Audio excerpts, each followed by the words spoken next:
गावा न करावे न भतार सखी सुन दैया गावा न करावे न भतार सखी सुन यरऊ न आवे घरे बाटे रंगून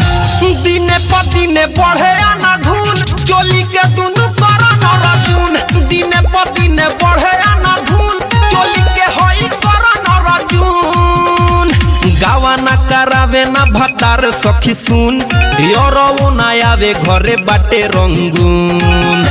दिने पदिने बढ़े आना धूल चोली के दुनु करा न रजून दिने पदिने बढ़े आना धूल हमारा दुनु करा न रजून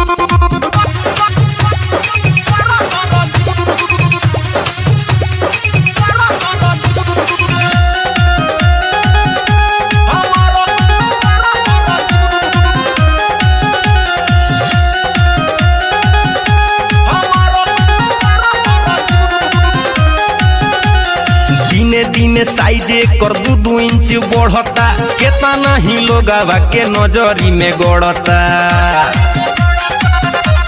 हाँ दिने दिने साइजे कर 2 इंच बढ़ता केतना ही लोगवा के नजरी में गड़ता है बढ़ के बवला से भइला बयलून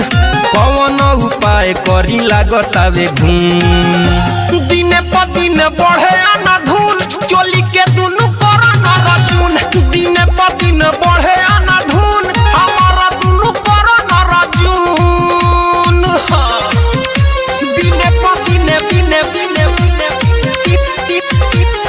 बढ़े आना धूल हमारा दुनु करा न रजून।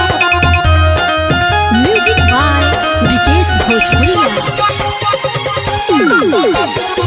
लागतावे सखी रे ई दुनु कुछ दिन पर छुए लागी धरती लटक के जमीन पर हाय दैया अरे लागतावे सखी रे ई दुनु कुछ दिन पर छुए लागी धरती लटक के जमीन पर अरे अखड़िले तकिया दिहिले रोजे धुन कहियाले भतारा मनाई हनीमून दिने पदिने बढ़े आना धूल चोली के दुनु करा न रजून दिने पदिने बढ़े आना धूल चोली के होई करा न रजून गावा न करावे न भतार सखी सुन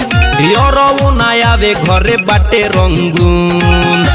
दिने पदिने बढ़े आना धूल चोली के दुनु करा न रजून दिने पदिने बढ़े आना धूल चोली के होई करा न रजून। डीजे मुकेश मितेक दीवाना दुबेपुर।